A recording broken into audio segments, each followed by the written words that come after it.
John Dryden.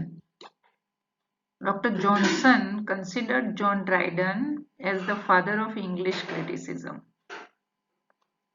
Doctor જોન્સને John ડ્રાયડનને father of criticism ગણાવ્યા છે. He said Dryden was the writer who first taught us to determine upon principles the merit of composition. Doctor જોન્સને એમ કહ્યું છે કે Dryden was the first writer. એ એક એવા પ્રથમ લેખક હતા કે જેમણે આપણને શીખવ્યું કે to determine upon principles the merit of composition. જે composition થયું હોય છે, જે રચના થઈ હોય છે, તેને determine કરવું, તેનું judgment લેવું એ સિદ્ધાંતો પર આધાર રાખે છે. This great poet and greater critic were equally at both in Greek and Latin classics as well as modern French and English literature. આ જે મહાન પોએટ અને જે એનાથી વધુ મહાન ક્રિટિક છે તેઓ બંને જગ્યાએ એક સમાન રહ્યા છે. ગ્રીક અને લેટિન ક્લાસિક્સમાં પણ અને મોડર્ન ફ્રેન્ચ અને ઇંગ્લિશ લિટરેચરમાં પણ તેમણે એક સરખું પ્રદાન કર્યું છે, એક સમાન રહીને. His love for English literature was almost patriotic. એમનો ઇંગ્લિશ લિટરેચર પ્રત્યેનો જે લવ દેખાય છે તે લગભગ દેશભક્તિ જેવો દેખાય છે. દેશભક્તિ સાથે સરખાવી શકાય એમના ઇંગ્લિશ લિટરેચર પરત્વેના સ્નેહને. And he produced some original and fresh criticism. અને એમણે ફ્રેશ ક્રિટિસિઝમ પણ પ્રોડ્યુસ કર્યું છે, ઓરિજિનલ જેને કહી શકાય એવા પ્રકારનું લિટરેચર અને ક્રિટિસિઝમ બંને પ્રોડ્યુસ કર્યા છે. Dryden was a strong opponent of the neoclassical school of Ben Jonson. બેન જોન્સન જે નિયોક્લાસિકલ સ્કૂલ ચલાવતા હતા બીજા મેમ્બર્સ સાથે મળીને તેના એ પ્રખર વિરોધી હતા. He was not prepared to accept any restrictions on the freedom of composition or judgment. ડ્રાયડનને એ ગમતું ન હતું કે કોઈ કમ્પોઝિશન ઉપર અથવા તો કોઈ ક્રિટિસિઝમ ઉપર કોઈ રિસ્ટ્રિક્શન લાદવામાં આવે. એમને એ બાબતનો બિલકુલ અપોઝ હતો, વિરોધ હતો. એ સ્વીકારતા જ ન હતા કે ફ્રીડમ ઓફ કમ્પોઝિશન ઉપર કોઈ રિસ્ટ્રિક્શન લાદે, કોઈ જજમેન્ટ ઉપર એટલે કે ક્રિટિસિઝમ ઉપર કોઈ restriction લાદે. He does not see any reason why comic and tragic situations should not mingle or why there should not be subplots.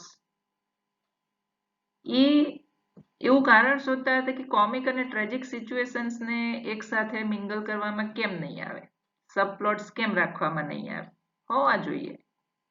Tragic comedy હોઈ શકે છે, મિક્સ હોઈ શકે છે.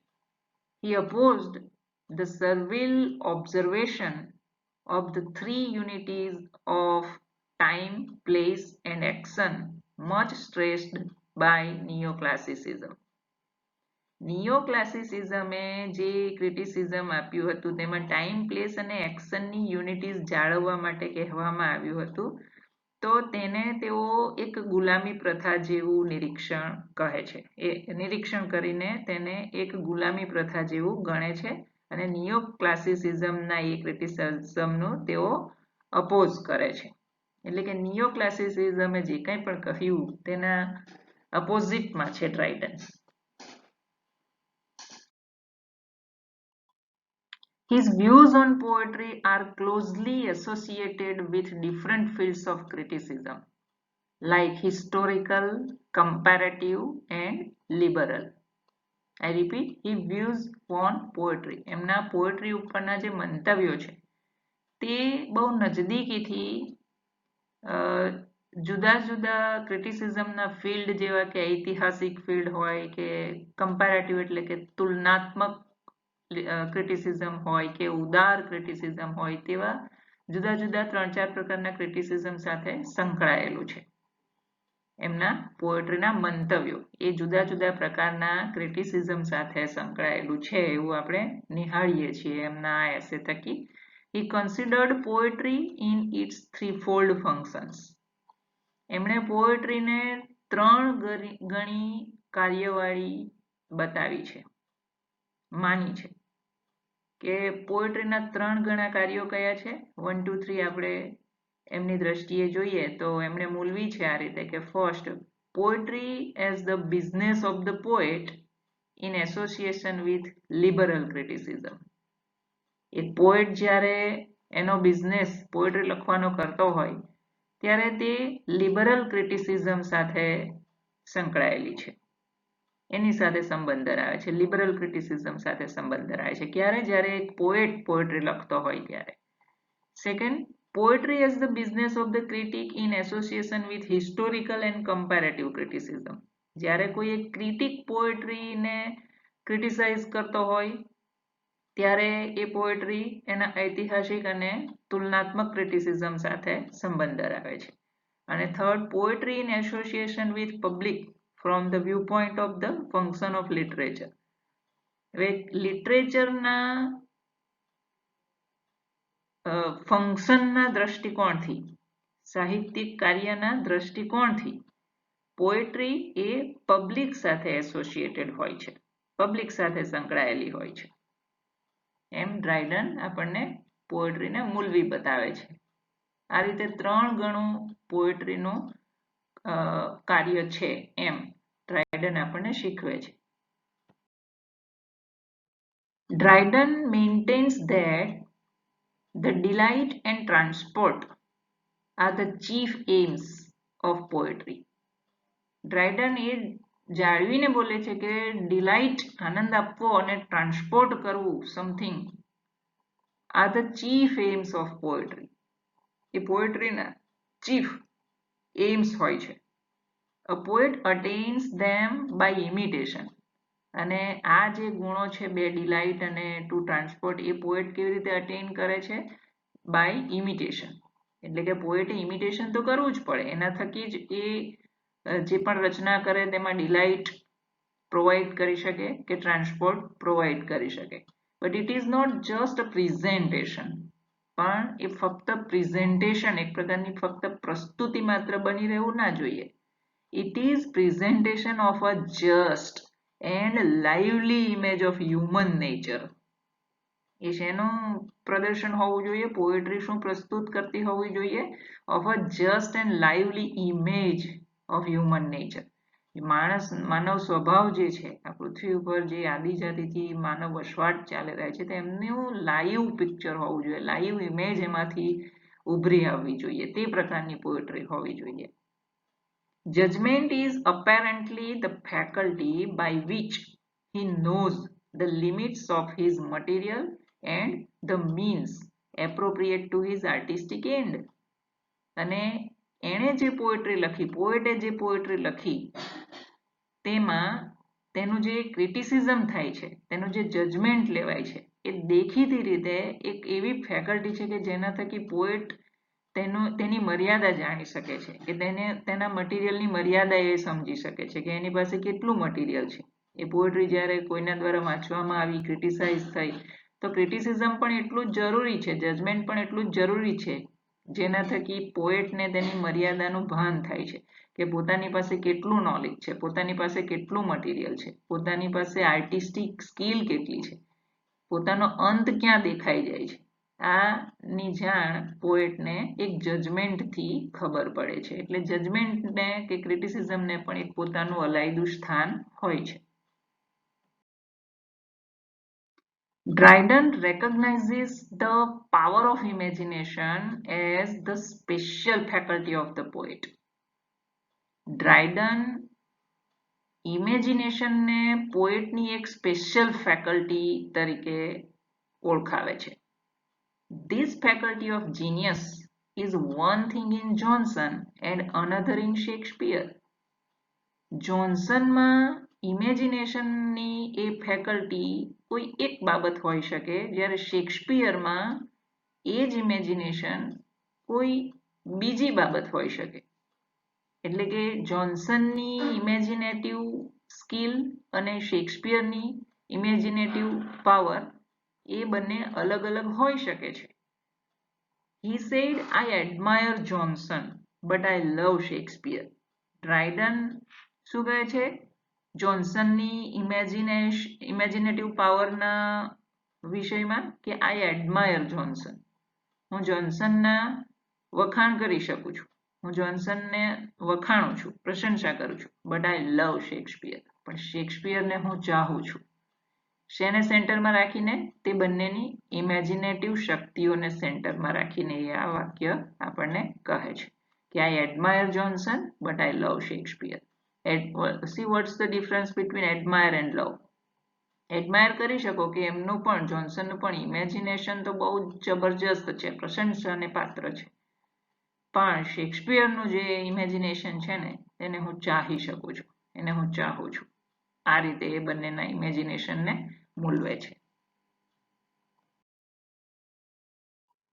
He uses the word fancy almost as Coleridge uses imagination, implying the fact that it is the faculty by which the poet creates.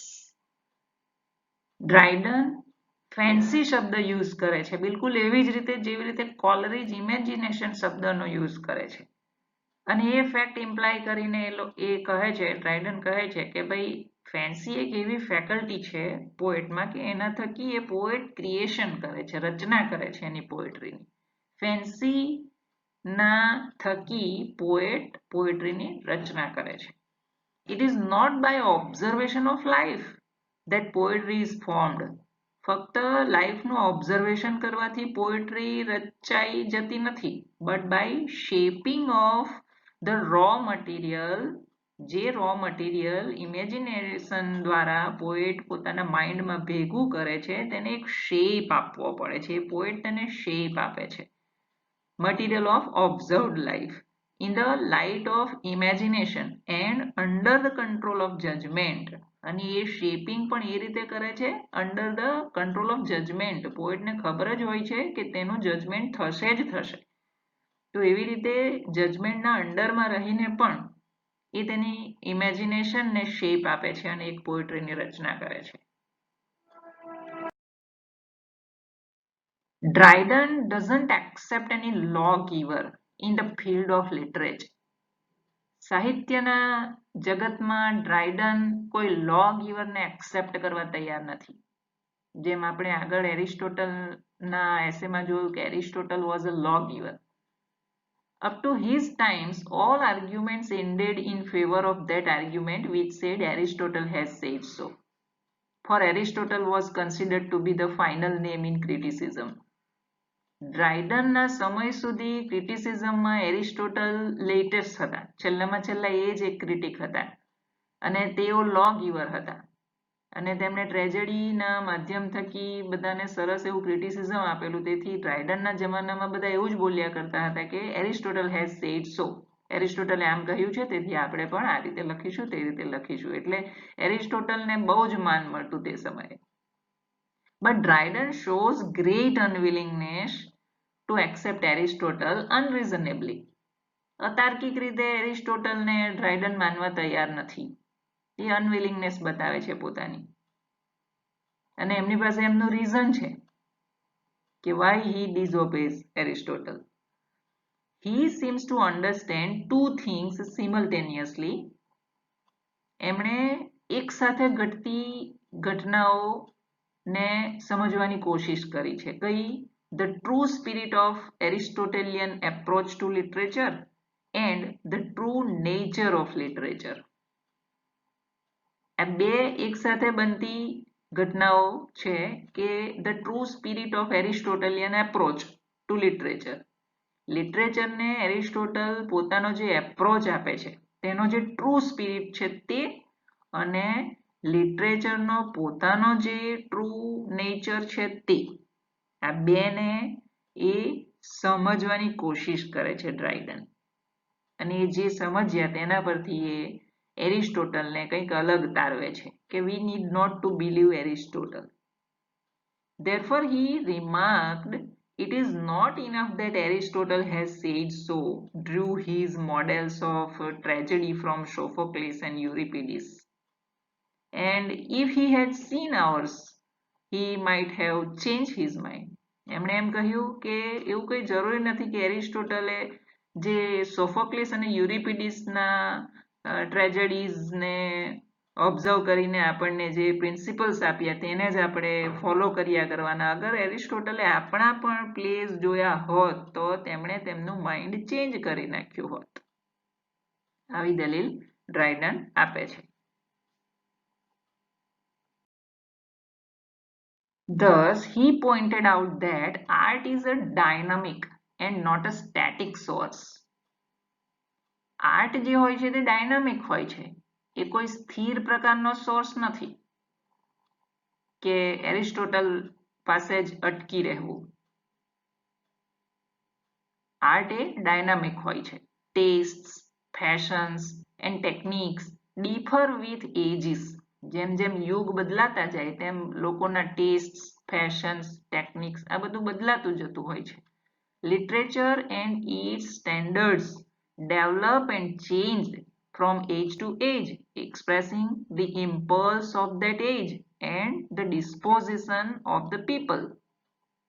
યુગ બદલાય તેમ લોકોના ટેમ્પરામેન્ટ બદલાય અને અંતે તો literature is mirror up to nature. તો લોકો જ્યારે ચેન્જ થતા હોય છે તો લિટરેચર પણ ચેન્જ થતું હોય છે. તો જરૂરી નથી કે એરિસ્ટોટલના આઈડિયા ઉપર જ અટકી રહેવું. Thus, the appreciation of a work of art and artist must be considered not on the basis of the laws or the lawgiver, but in the light of his age and its state. તેથી criticism એ કોઈ લો ગિવરના મંતવ્ય ઉપર કે principles ઉપર નભવું ના જોઈએ, બલકે criticism એ યુગ અને તે સમય, એજ એન્ડ ઇટ્સ સ્ટેટ, તે સમયનો નેચર કેવો છે તેના ઉપર નભવું જોઈએ. Thus, Dryden made significant contribution towards what has come to be known as comparative criticism. અને તેથી આવી રીતે ડ્રાયડને બહુ જ અર્થસભર કન્ટ્રીબ્યુશન આપ્યું છે અને towards what has come to be known as comparative criticism. એમણે જે ક્રિટિસિઝમ આપ્યું તેને comparative criticism કહી શકાય છે, કે જે લો ગિવરના સિદ્ધાંતો પર આધારિત નથી, બલકે ડિફરન્ટ એજ અને તેના સ્ટેટ ઉપર આધારિત હોય છે. The poet's main concern, according to Dryden, is to give pleasure to his readers. According to Dryden, પોએટનું main concern શું હોવું જોઈએ? To give pleasure to his readers. He differentiates between didactic literature and literature as an art. ડ્રાયડન આપણને એક ડાયડેક્ટિક literature એટલે કે બોધદાયક સાહિત્ય અને એક લિટરેચર એવું કે જે આર્ટ સાથે સંકળાયેલું છે, બંનેને જુદા પાડે છે. When an author writes, some audience, some reading public is presupposed. જ્યારે એક ઓથર લખે છે ત્યારે તે તેના રીડરને પહેલેથી જ કાલ્પનિક રીડર તરીકે માની જ લે છે, પ્રિસપોઝડ કરી નાખે છે.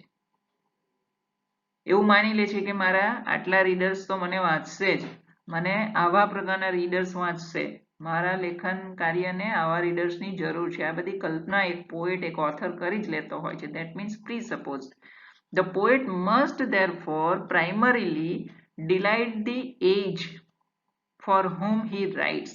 તો પછી પોએટે primarily delight the age for whom he writes. જેના માટે એ લખી રહ્યો છે, જેને એ પ્રીસપોઝડ જ કરી નાખતા હોય તો તેમને ડિલાઇટ આપવું એ તેમનો પ્રાઇમરી હેતુ હોવો જોઈએ પોએટનો. Delight is the chief, if not the only, end of poesy. ડ્રાયડન કહે છે કે જે ડિલાઇટ હોય છે ને પોએટ્રીમાં, તે એકલો ગુણ ના હોય તો કઈ વાંધો નહીં, પણ તે મુખ્ય ગુણ હોવો જોઈએ પોએટ્રીનો. ઇન્સ્ટ્રક્શન કેન બી એડમિટેડ, અંદર તમે કશુંક શીખવાડી શકો, but in the second place પણ ઇન્સ્ટ્રક્શનનો ગુણ એ સેકન્ડરી ગણાવવો જોઈએ. ફોર પોએઝી ઓનલી ઇન્સ્ટ્રક્ટ્સ એઝ ઇટ ડિલાઇટ્સ, કારણ કે પોએઝી એટલે કે લિટરેચર એ ફક્ત ને ફક્ત ત્યારે જ કશુંક શીખવી શકે જ્યારે એ આનંદ આપી શકે. Dryden has used the word poesy in the sense of literature. Here you can take the word poesy as literature.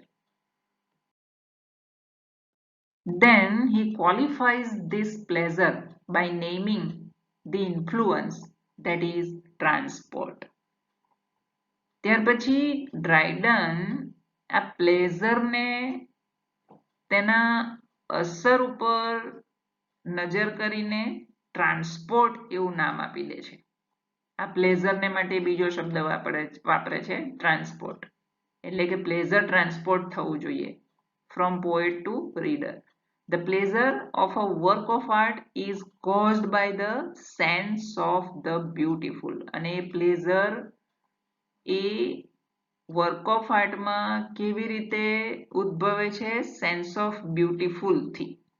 પોએટને beautiful થિંગ્સનું sense હોવું જોઈએ, તે અંદર એમણે પ્રોવાઈડ કરવું જોઈએ અને તે રીતે પ્લેઝર એમાંથી ઉપજશે અને તે ટ્રાન્સપોર્ટ થશે રીડરમાં.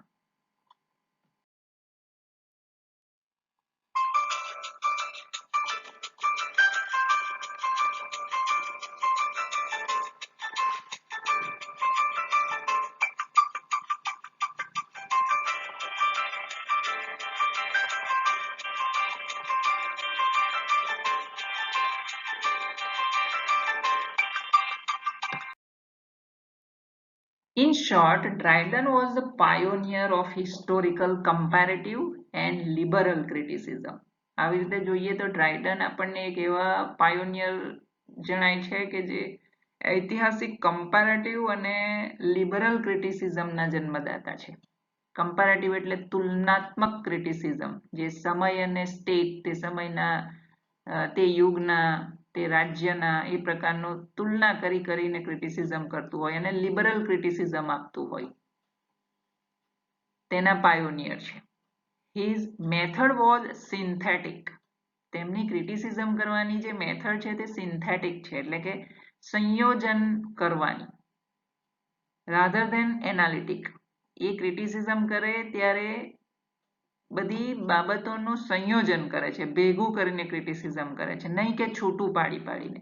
આપણે બીજા ક્રિટિસિઝમને જોવું તો તે એનાલિટિક હોય છે, પૃથક્કરણ કરીને ક્રિટિસિઝમ કરતા હોય છે, જ્યારે આમાં ડ્રાયડનની મેન્ટાલિટી સિન્થેટિક રહી છે ક્રિટિસિઝમ કરતી વખતે.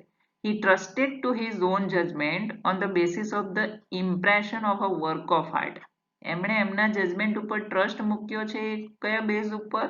કે વર્ક ઓફ આર્ટ ઇમ્પ્રેશન કઈ પાડે છે તે બેઝ ઉપર આધાર રાખીને એમનો જજમેન્ટ કરે છે એઝ અ હોલ. અને વર્ક ઓફ આર્ટ પાછું એઝ અ હોલ કઈ ઇમ્પ્રેશન ઊભી કરે છે, એક સંપૂર્ણતયા એ કઈ ઇમ્પ્રેશન ઊભી કરે છે તેના ઉપર એ જજમેન્ટ કરવું જોઈએ એમ ડ્રાયડનનું માનવું છે.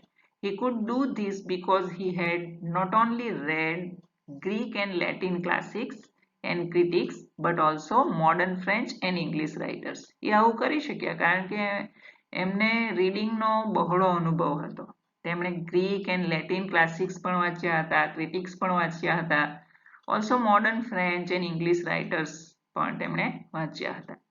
thoroughly understanding them in that true spirits. અને તેમણે એ બધા લિટરેચરને તેમના ટ્રુ સ્પિરિટ્સમાં સમજ્યા હતા. તો આ રીતે ડ્રાયડન પણ એક પ્રખર ક્રિટિક તરીકે ઉભરી આવે છે અને કમ્પેરેટિવ ક્રિટિસિઝમના તેઓ દાતા છે.